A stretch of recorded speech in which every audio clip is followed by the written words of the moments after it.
Hi YouTube. In this video I'm going to give you some tips on sketching from a grid reference photo that I hope you will find very useful for when you are looking to transfer an image from photo to drawing paper. So let's get right into it.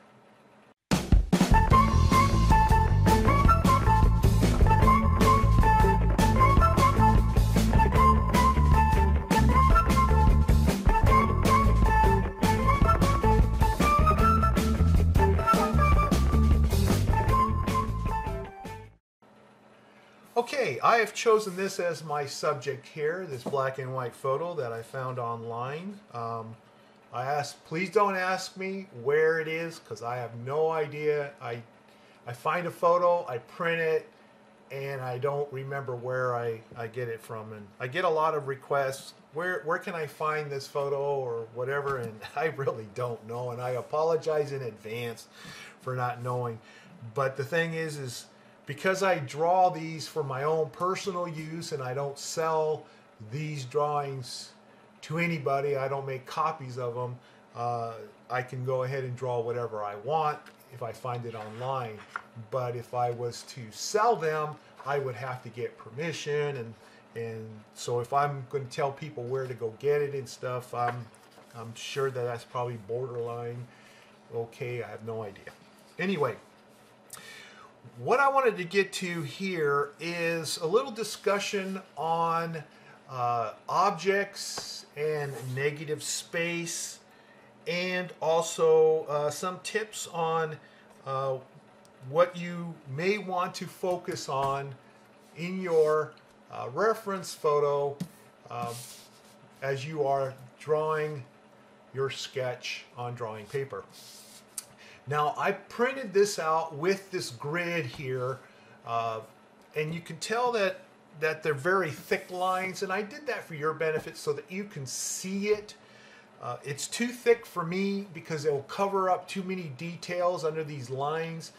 Whenever I want to put a grid on top of a reference photo, I would want to put a very thin grid, and usually I kind of use a transparency and I lay it over.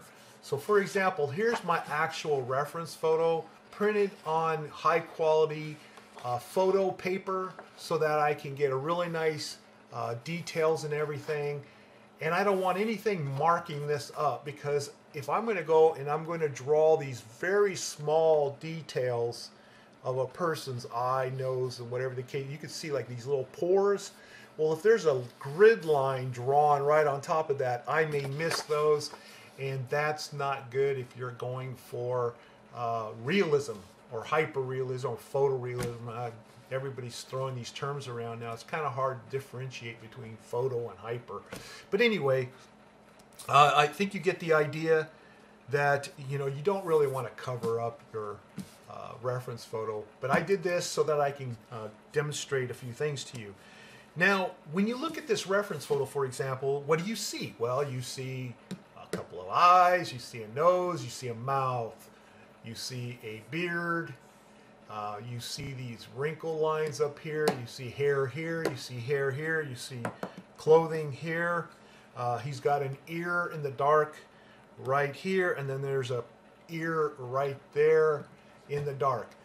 Now, in a photo like this, for example, these are referred to as objects.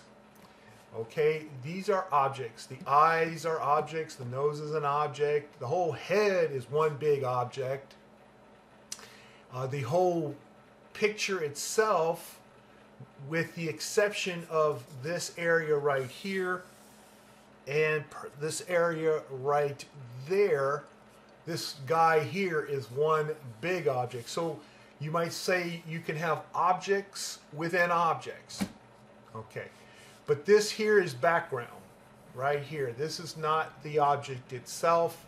It's not going to be part of the drawing per se. I'm not going to include this background line here, whatever that is.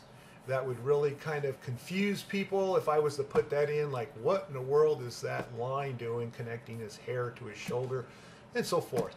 Okay, so what's the point? Well, looking at this big object here, which is the subject.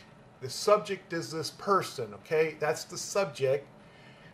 That's the object, the main object, the complete object. This here then is called negative space because it's not the object. And this is negative space here. Now, you have objects within objects. So for example, here I have this part of the eye. It's half the eye in this box, this grid, you might say. And I'm going to draw this onto my reference photo, which I have already done here, except there's no details yet, and I'll talk about that in a moment. But in here, basically, what I considered the object here would be this eye. That's the object. Well, if that is the object, then the rest of this, for at least in respects to this object, is negative space, even though there is part of the other object included here. It covers several grids. But just for that, just that grid alone, that's my object, that's my negative space. Let me now zoom in so I can give you a little bit more detail on that subject. Okay, so let's take both grids right here side by side because it encompasses this eye. This eye is my object. So if this is my object here in these two grids, the rest of this is my negative space. Now that's not really literal because this is actually part of the object of the face, but in these two grids here, the only object I have is this eye, and everything else around it becomes my so-called negative space. Now, why is this important? Well, because in every grid, you're going to have both an object and you're going to have your negative space, or what you're going to refer to as your negative space, which is anything that is not the object. And when a person, for example, let's say that you are new to drawing, you know, you're going to try to draw this eye, for example, and you may end up adding to it what you think an eye should look like. For example, instead of drawing exactly everything you see here and putting that right on the paper exactly the way you see it, you may start to draw what you see and then you go, okay, this needs to be a little higher because that's the way I think eyes should look. And that's a big mistake that many of us do or did when we first started drawing, is we start to interject what we think that the eye should look like, or the eye duct here, or this white of the eye, or whatever the case may be. And you want to get away with that if you're going to draw realistically. You want to transfer exactly what you see on that reference photo. So, in this case here, as I'm drawing this, instead of focusing on the object, I might focus on what's around the object. And in this case, it would be what I just referred to as my negative space for that particular grid. And the reason why I might focus on the negative space rather than the object itself is to detach my brain from interjecting what I think that eye should look like. Also, it helps you to see shapes better. So for example here, it may be easy because it takes up so much of this grid, it may be easier for me to look at this without the eye, and all I see is that. And so I know as I'm going to go from this side of the grid, I'm just going to come out to here and then go to here, and then that means I just finished this whole area right here. because I didn't focus on that little area right here. But once I did this, and then it automatically, of course, puts your object in its place. So that is one of the things that's important. Now, here's another thing. Let me show you a literal negative space and object here. Here we have, in this grid, we have his shoulder and the right side of his face, or this is actually the bottom of his earlobe right here. Well, I can come in here and I can start to draw the earlobe here, and then I can start to draw the shoulder here, and that's fine. But if I just kind of look at this as a shape, you know, that there are shapes in here, I see this shape, kind of this box shape right here. And I'll just draw that box shape in my grid, and it already then takes care of all the object areas right here by doing that. So let's see, where is that supposed to be? So that would be 1, 2. So I come over here and that's 1, 2. So for that right there, I see this shape that comes here right here and goes here. And so I would just focus on just that shape. And I come over here and go, okay, well that shape comes down to here, like so. And then it comes over to here, and I'll just kind of gently put it in there.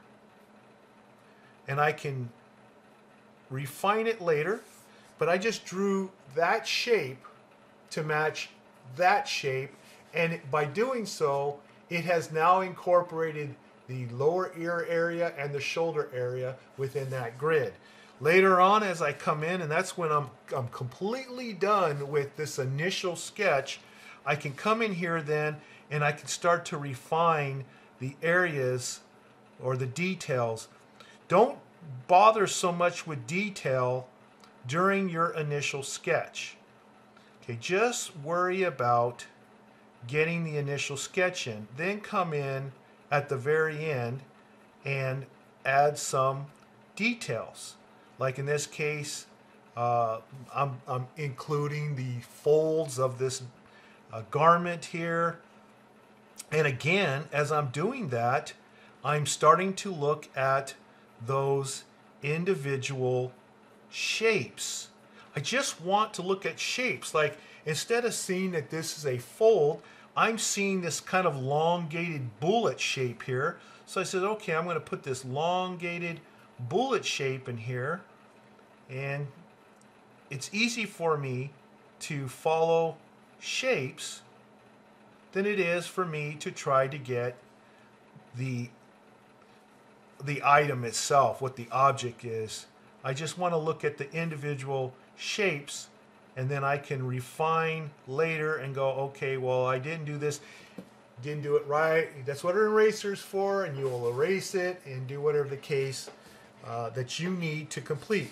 And it is also another good time to take your proportional divider or some measuring device and then go in and make sure that, okay, is the end of the eye to the line of the grid, is it exact 1-for-1? If you're doing a 1-for-1 transfer, and then you make adjustments.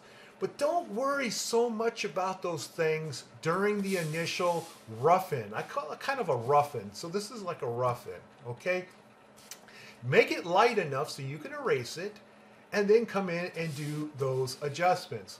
So again, like the bottom of the nose here, okay, instead of worrying about drawing in this big thing, I could just draw this little triangle shape right here. That's all I'm going to do is just draw this little triangle, because that's the only shape that I could see that's really easily defined. And then the rest of this goes right into place. And that was right here. It's a little triangle shape. So that's all you have to do.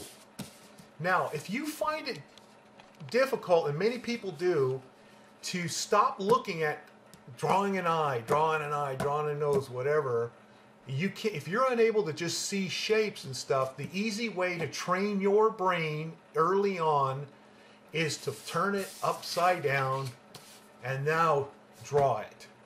take that drawing paper, and now you'll start looking at shapes rather than looking at a nose, because, well, it just doesn't look much like a nose anymore when it's upside down. If anything, it looks like a tree, and that would be the trunk of the tree with an oddball area. So anyway, being upside down detaches your brain.